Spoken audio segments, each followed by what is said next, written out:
Assalamualaikum warahmatullahi wabarakatuh. Perkenalkan, nama saya Tita Rumparawasi, NIM 1202184171 dari kelas sesi 4203. Di sini saya akan menjelaskan tentang modul 8, transisi dari analisis ke desain menggunakan diagram interaksi. Tujuan pembelajaran: menjelaskan tujuan dan elemen model desain, identifikasi elemen-elemen penting dari diagram komunikasi UML, buat tampilan diagram komunikasi model desain, identifikasi elemen-elemen penting dari diagram urutan UML, buat tampilan diagram urutan model desain. Peta proses. Nah, berikut adalah peta proses beserta penjelasannya. Ada stakeholders, ada MFRs, FRS. Selanjutnya memperkenalkan model desain. Model desain dibuat dari model persyaratan, kasus penggunaan, dan model domain. Model desain digabungkan dengan model arsitektur untuk menghasilkan model solusi. Nah, berikut contohnya dan penjelasannya. Diagram interaksi. Diagram interaksi UML adalah nama kolektif untuk diagram berikut. Diagram urutan, diagram komunikasi. Sebelumnya dikenal sebagai diagram kolaborasi, diagram ikhtisar interaksi, komunikasi diagram, aktivitas urutan fragmen diagram.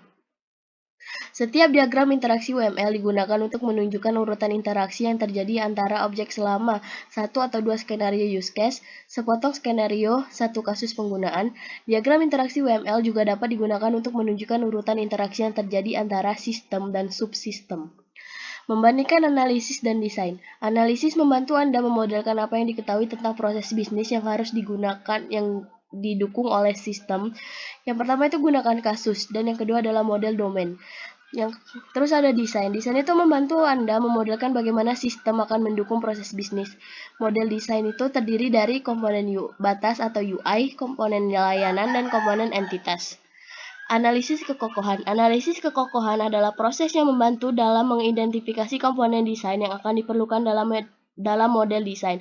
Berikut adalah contoh gambar dan penjelasannya. Masukan untuk analisis kekokohan. Yang pertama, kasus penggunaan. Kasus penggunaan skenario untuk itu kasus yang telah digunakan. Kasus penggunaan diagram aktivitas jika tersedia untuk kasus yang digunakan itu. Selanjutnya ada model domain. Keluaran dari analisis kekokohan adalah model desain biasanya ditangkap dalam diagram interaksi UML dengan komponen desain seperti boundary, service, dan komponen entity. Komponen batas. Kelas batas komponen digunakan untuk memodelkan interaksi antara sistem dan aktornya, yaitu penggunaan dan sistem eksternal. Berikut adalah contoh gambar dan penjelasannya. Abstraksi layar UI, sensor antarmuka, komunikasi, dan sebagainya. Komponen UI tingkat tinggi, setiap komponen batas harus dikaitkan dengan setidaknya satu aktor. Komponen layanan. Kelas komponen kontrol layanan mewakili koordinasi, pengurutan, transaksi, dan kontrol objek lain dan sering digunakan untuk merangkum kontrol yang terkait dengan kasus penggunaan tertentu. Berikut adalah contoh gambar dan penjelasannya. Mengkoordinasikan aliran kontrol, mengisolasi setiap perubahan alur kerja dari komponen batas dan entitas. Selanjutnya ada komponen entitas. Kelas entitas komponen digunakan untuk memodelkan informasi yang berumur panjang dan sering persisten. Berikut adalah contoh gambar dan penjelasannya. Entitas biasanya terkait dengan objek domain. Sebagian besar dari entitas gigih, entitas dapat memiliki perilaku yang kompleks. Selanjutnya ada komponen layanan dan entitas. Komponen entitas akan sering memiliki komponen layanan yang sesuai. Nah, berikut adalah contoh gambar dan penjelasannya. Objek layanan akan sering mengontrol objek entitas yang sesuai. Objek layanan dapat mendelegasikan ke objek layanan lain. Komponen batas dan entitas. Komponen batas sering dapat mengambil atribut dari komponen entitas. Berikut contoh dan gambar penjelasannya. Menjelaskan proses analisis kekokohan. 1. Pilih kasus yang digunakan. 2. Buat diagram komunikasi atau diagram urutan yang memenuhi aktivitas kasus yang digunakan. Identifikasi komponen desain mendukung kegiatan kasus yang digunakan. Gambarkan asosiasi antara komponen-komponen ini. Beri label pada asosiasi dengan pesan. Konversi diagram komunikasi menjadi diagram urut atau sebaliknya untuk tampilan alternatif opsional. Mengidentifikasi dari elemen-elemen diagram komunikasi.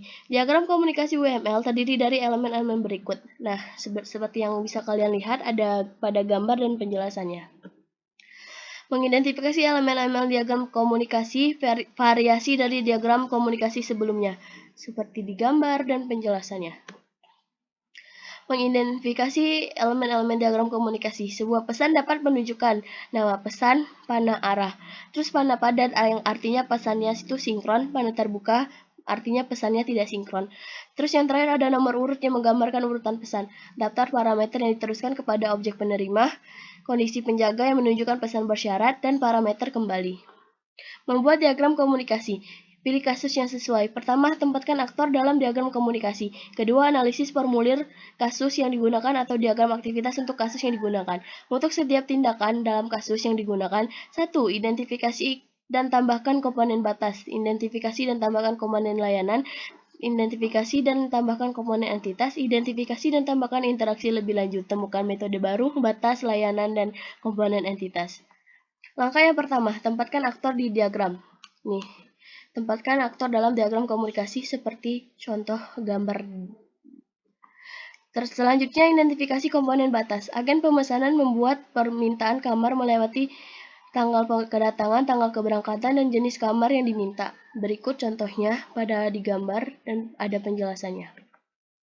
Selanjutnya, identifikasi komponen layanan. Objek batas reservation UI menggunakan objek reservation service untuk membuat reservasi. Berikut ada pada gambar dan penjelasannya. Selanjutnya, identifikasi komponen entitas. Metode make reservation di objek reservation service membuat objek entitas reservasi. Berikut pada gambar dan penjelasannya, contohnya. Selanjutnya, identifikasi interaksi tambahan. Metode make reservation menggunakan metode find room untuk menemukan kamar dengan tipe yang diperlukan. Setelah menemukan dan memilih kamar gratis tidak ditampilkan, metode set room menetapkan kamar untuk reservasi. Harga yang dihitung tidak diperlihatkan tapi ditetapkan untuk reservasi. Nah, seperti contoh di gambar dan penjelasannya.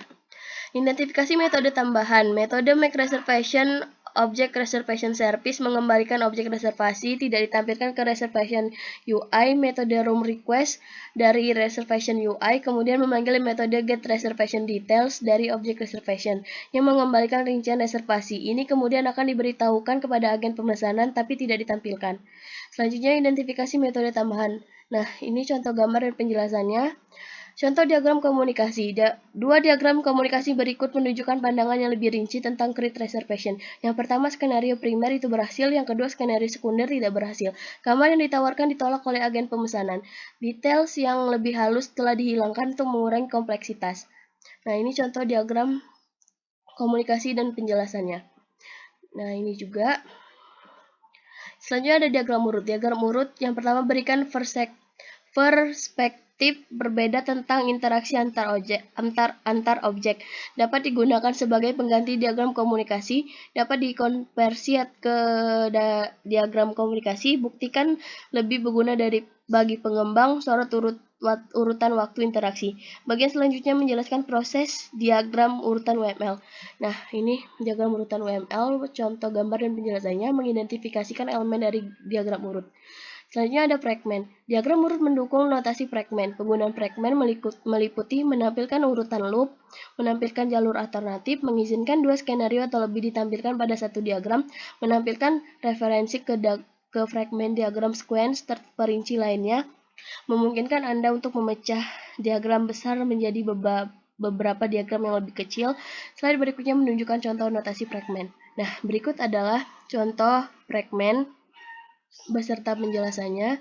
Contoh diagram urut. 3 diagram urut berikut menunjukkan tampilan yang lebih rinci dari create reservation. Yang pertama, skenario primer berhasil dalam satu diagram menggunakan fragment ALT. Yang kedua, skenario sekunder itu tidak berhasil di mana kamar yang ditawarkan ditolak oleh agen pemesanan. Yang ketiga, diagram urutan fragment yang menunjukkan perincian yang lebih halus untuk fragment get reservation details dan termasuk fragment loop. Details yang lebih halus telah disembunyikan oleh fragment.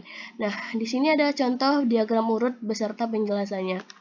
Ini juga, ini contoh fragment diagram urut. Ringkasan, diagram interaksi digunakan untuk mengidentifikasi komponen desain yang memenuhi kasus penggunaan. Interaksi objek dapat divisualisasikan dengan UML, diagram komunikasi, dan diagram urutan. Nah, berikut adalah soal kuisnya. Model desain terdiri dari 3 komponen sebutkan. Baiklah, sekian presentasi dari saya. Wassalamualaikum warahmatullahi wabarakatuh.